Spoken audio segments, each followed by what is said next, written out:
Welcome to one in a series of quick, short astrological lessons. Today's lesson is going to be a way of remembering the astrological symbol, connecting it with the astrological sign, and maybe learning one or two quick things about each sign so you'll understand them a little better.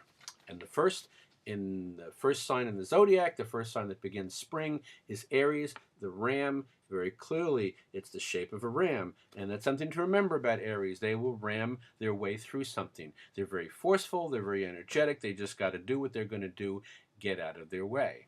The next sign that follows up is Taurus, the bull. Nice, solid, kind of deep energy to them. They don't want to be disturbed. Okay, they have horns. They'd rather be sitting in the field chewing their cud and enjoying themselves. They're kind of stubborn. Get them mad, though. They will charge you. They will gore you with their horns. You do not want to be in the way of an angry Taurus. The next sign coming up, Gemini, 2.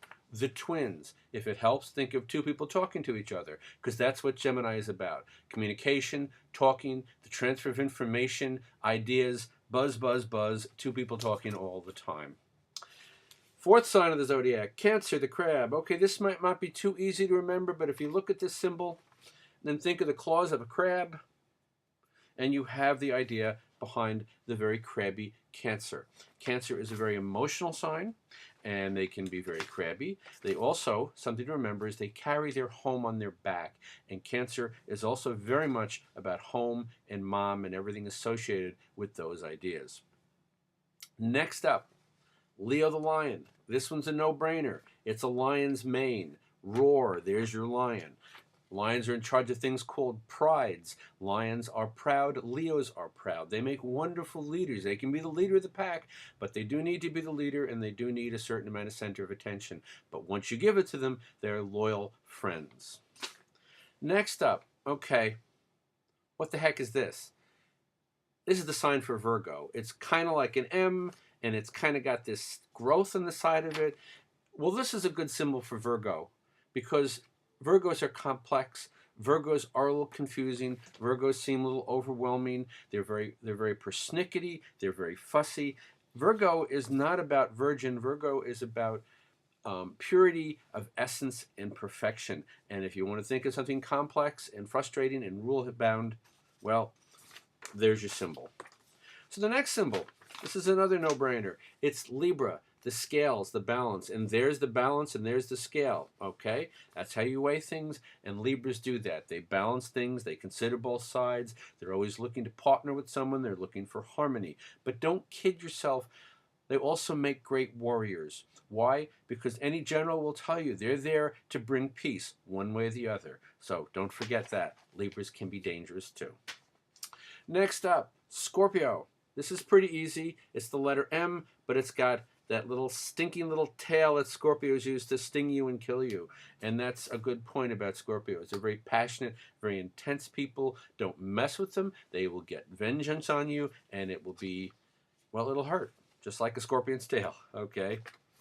Next up, Sagittarius, the archer. But it's not really about the archer, it's about the arrow. Because once you shoot it in the air, it goes over there. And Sagittarius is about over there. It's about going over there to travel. It's about going over there to learn new things. It's about going over there to come up with higher justice and higher learning and philosophy. It's all about expanding and spreading out. And that's why it's an archer. Next, we have this strange symbol for Capricorn. But it does actually make some sense. Capricorn is the sea goat. And if you look here, we have a goat's head, and we kind of have a fish's tail. Why a sea goat?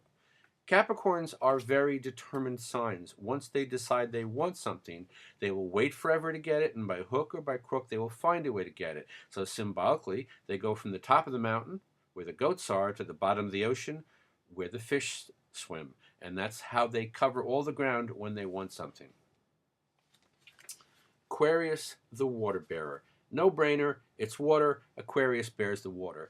But that's the key. It's not the water that symbolizes Aquarius. It's the act of bringing water to the village. And that's what Aquarius energy is about, serving humanity. These are the people who are the engineers, the inventors, the scientists, the cutting-edge computer people, the cutting-edge philosophy people, the people that are trying to bring us into the future and that want to serve society in some practical, useful way. And finally, the last sign of the zodiac, Pisces. It's supposed to be two fish. If you want to stretch your imagination a little bit, you can think it's the face of two fish getting ready to kiss, if that helps your imagination. But it's really much more about the fish in the ocean. Pisces is very empathetic, very expansive, very understanding, very compassionate. Like the water covers everywhere on the earth, so does a Piscean understand everything emotionally about other people. And that are the 12 signs of the zodiac and their symbols.